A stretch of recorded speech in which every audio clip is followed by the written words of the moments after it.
Davidson. Do you really know Joe Davidson? Did you know he's one of the hosts of the Three Stooges podcast?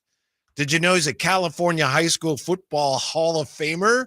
Did you know that he was a football and track guy at Oregon? Did you know that, Jay? I did not know that. Yeah. Let's find out more. Nice enough to join us from the Sacramento Bee, Joe Davidson. Is all that true, Joe? Can it all be true? Well, Whitey and Jay, here's what's great when you get to write your own bio. None of it's true.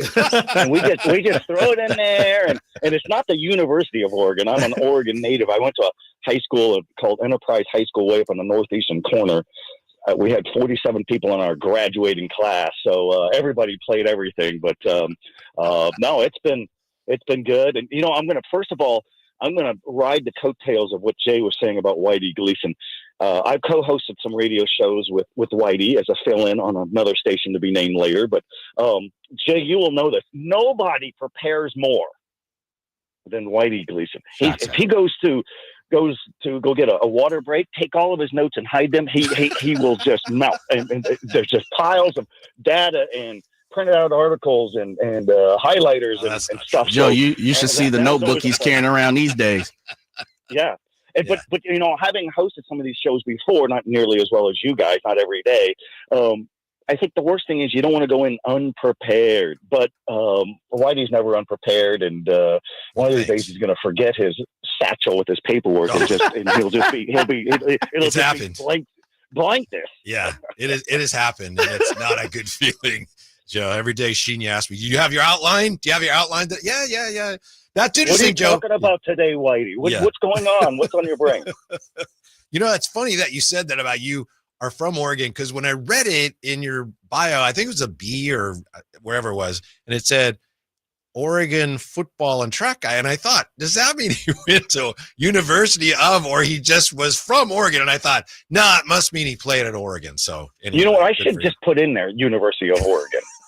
At this point, who's checking? With transfer portal stops to the University of Texas, Michigan, Georgia, and finally wound up at USC with a master's degree at Sacramento State. Yes. Something like that. You talk about legends, Joe Davidson, and he's won major writing awards, and as I said, California High School Football Hall of Famer. But we want to ask you about basketball first, Joe. The CIF Sac Joaquin section basketball playoffs start today for girls, tomorrow for boys. Teams hoping to make runs to the finals at G1C on the 27th and 28th. Thursday, Friday this year. Okay. Yeah. Because of the Deftones. Yes. Yeah. Sacramento.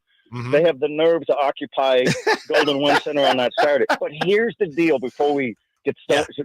So the CIF, the governing body, has a great deal over the years with, first it was Arco Arena with the Maloof ownership group, and then with the last 10 or 15 years with Vivek.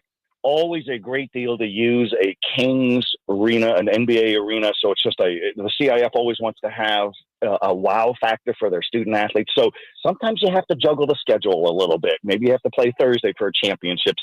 And that's okay, because I don't know if there's another high school association, at least for the section rounds and maybe even for the state rounds, because the state championships are also at Golden One. I don't know of another high school association in the country that uses an NBA venue to cap a season. So that's really kind of cool. Kind of like what Jerry World does down in Texas with football. That stadium for the Cowboy Stadium for high school football. It's just it's a good deal. It's good business and it's good PR. And people had their issues with the Maloofs, but they did a good thing in reaching out to the community there. Yeah, Joe Davidson with us. Understand that the large school boys bracket. Coaches are saying it's balanced, loaded bracket this year. Top 7 heavy. Yeah. Loaded.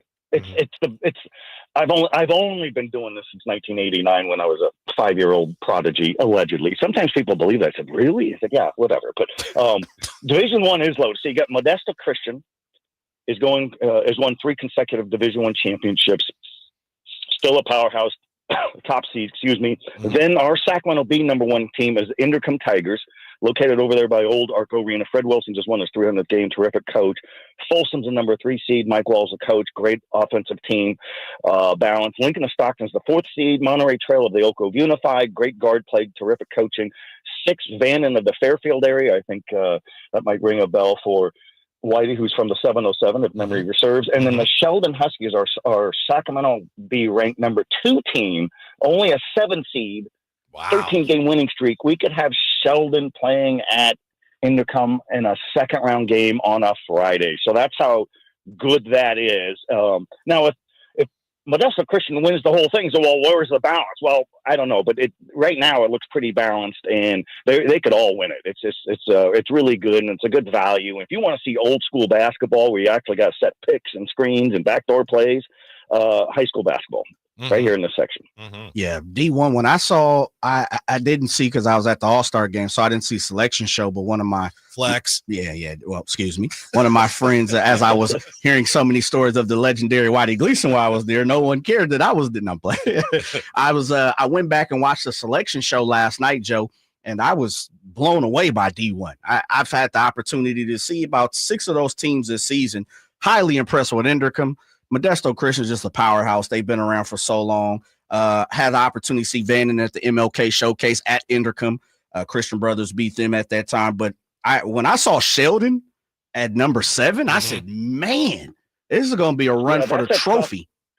Well, and kudos to you, Jay, for going out there and getting your hoops fixed. Oh, of course. It's a great product, and it's fun, and there's games every night. So it's a tough thing to seed these teams, and sometimes it comes down to head-to-head, and Vannon beat Sheldon in a non-conference showcase game at Folsom way back in early January. So that was enough to do that. So that's a dark horse.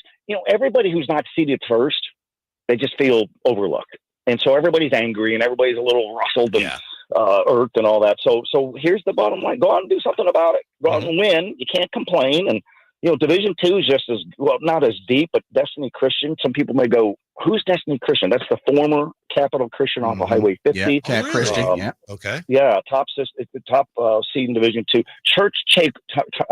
It was a church changeover in the summer. Still good in football, really good in basketball.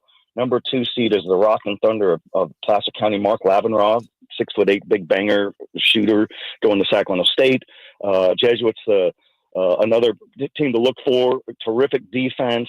Tim Kelly's got his guys really playing great defense, which matters, in high school basketball. And sometimes in the NBA, I think defense is optional. So, you get the big boys in Division I, and Division II is not bad either. Yeah, what's super interesting, Joe, is Sac High, of course, having to push up this year after winning sections the last couple of times in D3, and they have to move up. Samarius James, Sonny over there, who transferred from Christian Brothers, a senior over there at Sacramento as well. They have any thoughts of them pushing up? And I know they haven't had the season that they've wanted to, but of course they'll be moving up to D2, and Samarius has been hurt here and there this season. Any way they can make a run in that D2? Absolutely. Anytime you have a player named Sir Marius Jones, I mean, we have to think about the kids we've named. We came up with Cameron and boring names like that. Sir Marius. Also a tough schedule. And the reason they are in Division II now after winning the last 2 in Division III Sac Joaquin Section Championships is because of the CIF section has a sustained success model. So you have to move up if you keep cleaning everybody's clock. And for years, 25 years ago, Modesto Christian was walloping everybody in Division V. And that's when they said, well, this isn't good for anybody, and move them all the way up regardless of enrollment. Sacramento High plays at Rio Americano, which is another good team, dark horse. So to answer your question, Jay, they have to get past the Rio Americano. They were league rivals as recently as last year before Sac High pushed the section office during realignment to get moved down to the Monticello Empire League, which includes teams in the Vacaville, Fairfield area. But yeah, to answer your question, that's the game I'm going to go to tomorrow. I think that's a terrific toss-up game. And the winner, Jay, of Sacramento and Rio Americano likely plays at Rockland on Friday. So no easy detours.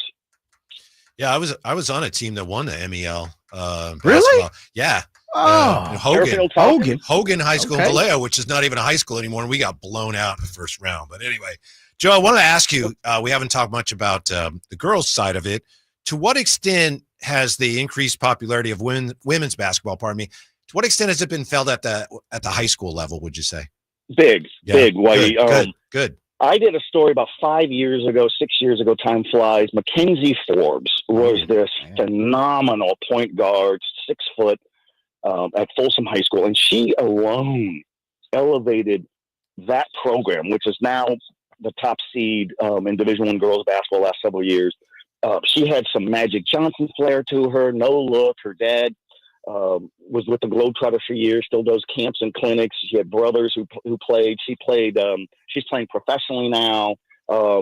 That's when you really started to see it going. With the Caitlin Clark impact the last few years, and that's not going to go away anytime soon. Right. It's a new wave of, hey, the girls can compete. We saw that in some of these playoff games the last few years. They always could, but it's more deep than ever. And, I'm always impressed with a high school student athlete, the girls who, they'll put the makeup on, they get perfect grades, they're polite to everybody, they're involved in campus events and community events. Then they'll go out there and stomp on your neck in a basketball game. And so that's a perfect example. And our Sacramento Bee Player of the Year last season is a perfect example. Nina Kane of the McClatchy Lions of the Sacramento City Unified, and she's going to the Washington Huskies. She's 6 foot, relentless competitor, driven, 4.5 GPA, grade point average, and she could have a great game. Said, I should have boxed out a little bit better, and I took on my outlets. That's how driven she is. And so you get a lot of kids like that. And St. Mary's is another team to look for in Division I. So Folsom, St. Mary's, and McClatchy. And then up in Oak Ridge and El Dorado Hills, I have a story running later this week. Steve White, with the girls program up at Oak Ridge, has won 700 games. It's a record for this section. And the interesting thing about Steve White is he coached boys down in Los Angeles County. And I said, what made the decision to come north? Because I got held up once. And he had a friend who got carjacked, and he looked into this Oak Ridge job and said, I think I'll coach girls, and he never looked back. But yeah, that's a way to get moved out of Southern California. Yeah. You're not lying. That stuff doesn't happen in El Dorado Hills. Allegedly. Yeah, not we've reported. Right. Joined by the great Joe Davidson of the Sac Bee. Joe, one of the things is, as I try to keep up with Sacramento high school football and its surrounding areas, SJS and all that type of stuff, coming from the old Metro, which I grew up in, and Delta and things like that, I'm just so confused of why they continue to move conferences so much. Like, high schools are jumping from conference to conference, and I get the division playing up, and like you talked about St. Mary's of Stockton. They've been a powerhouse for a long time, the girls team, so they need to move up. Why do schools continue to jump conferences so much now? Well, first of all, Jay, it needs to be noted on the air here for Whitey's information, because Whitey's writing this now. Yeah. Jay is a graduate of Burbank High School, which they like to refer as 3500 Florin Road. You already know what it is. Something that John Copeland came up with some 40 years ago, just kind of a way to identify. Grant Pacers kind of do the same thing, 1400 Grand Avenue. Yeah. So what happens is every 4 years in this section, there's realignment. And all the member schools and the athletic directors and administrators and a whole panel, they have exhaustive discussion and paperwork and trying to make their leagues as competitive and balanced as they can. And sometimes schools drop in enrollment. Sometimes they soar in enrollment. Sometimes you get new schools. And you're trying to get leagues where you're, try to get a geographical fit, but also a competitive fit.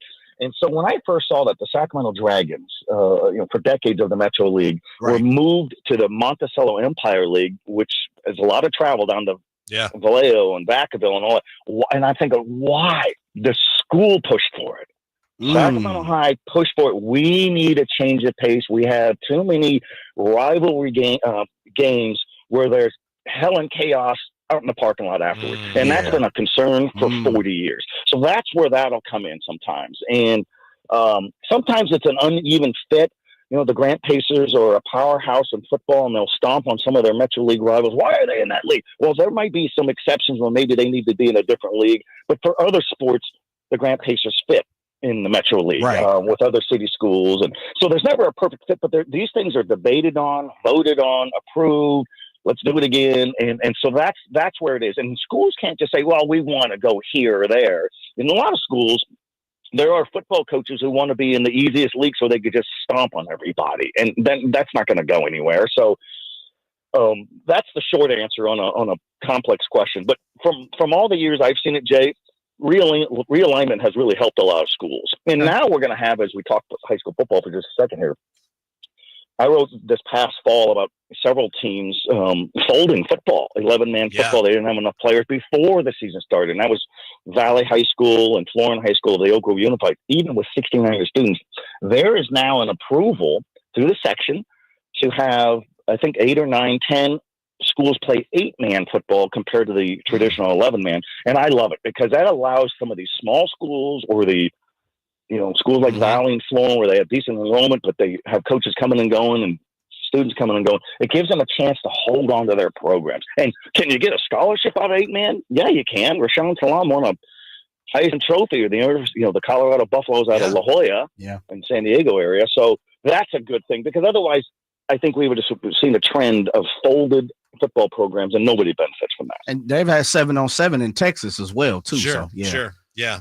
Well, 7-on-7 is non-padded, no helmets, no gear. Okay. And there's but 8-man you can play tackle way up in the northern part of the state, way up there by the Oregon border and some of that remote country up there. Years ago, they went to 8-man football because they have schools with 200 kids, 140 kids, and my old high school up in Oregon now plays 8-man football. Oh my goodness, what happened? And I think the old timers would have been appalled by it, but hey, it's either that or you don't field football. Right. The San Juan High School or the San Juan Unified, would have 9 guys healthy for a practice. Can't even practice, and then morale sinks, and you're losing 60-0. So this is a great thing, and it's not something that took years. It's immediately happening. So I think that's a real kudos to the section and listening to coaches and schools saying we got to do something here. We're going to start losing football programs. Yeah, the CIF Sac Joaquin section basketball playoff started today for girls and then tomorrow for boys. And for your best coverage,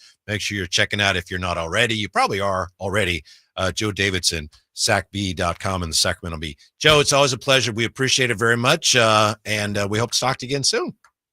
Always great talking to the legend, Whitey, the upcoming emerging legend, and Jay. Jay can do DJ stuff with that smooth voice, huh? Oh, absolutely. Request, he probably does it moonlighting.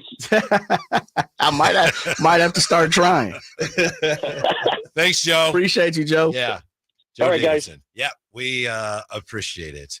Oh boy, high school basketball. There's nothing like it. Are you going to any playoffs, man? I wasn't planning to, but as we talk about it here, I mean, there's nothing like that environment. I know football is king. Right. Football, Friday nights football is great, but in a gym, Sure. big game, rivalry game, there's nothing like that atmosphere. You know what, Whitey? I mean, I'm attached to high school sports even more now because my daughter being a freshman in high school, she's a cheerleader, so I go to tons of basketball games. And I'm at that age where a bunch of my friends who I grew up with, they have sons or daughters who play high school sports. So I try to get out, see as many games as possible. On top of that, I've got friends who coach at the high school level, same high school that we're talking about, like my alumni, Coach Lindsey Farrell, who's been over there, 6th ranked Burbank Titans in D3. They'll be taking on, I believe, triple check that, but I want to make Nevada Union. Yeah, they'll be taking on the 11th ranked Nevada Union. But I have ties to the community as far as high schools. And so I've had opportunity this year and last year to really kind of dive into basketball and football. I'm highly impressed with some of the talent coming out here. If you have an opportunity to go see Indercom boys basketball, please do. All right. They got top talent over there. They've got a sophomore in Sincere, and I don't know Sincere's last name at the moment. I apologize. I should know that. Sophomore, he's D1 prospect already. He's been offered multiple. They have some seniors over there that ball. They've lost one time all season. I believe that was to an out-of-state and or a top-ranked team in the state. Hooping. Them boys over there hooping. You have an opportunity to get out and watch a little bit of basketball. Yeah. Oh, yeah. And they play fast. They play aggressive. They go get it. You're not, put it this way. You'll be highly entertained with hoop compared to what you saw this weekend in All-Star. Low festivities. bar, but I hear you. Yeah. I hear you. When we come back, we'll take a look at Debo. Is that all Debo is worth before we get back to the Kings? We'll also have to deal with this. We have somebody in the chateau who says, there's a quote, "I dominated Jay in college as a righty thumber." Ooh. What is that about? Yeah, I got to see what that is. Coming up next here with the Drive Guys on Sactown Sports. Hey, everybody, it's your boy Kyle Draper. You know I'm a big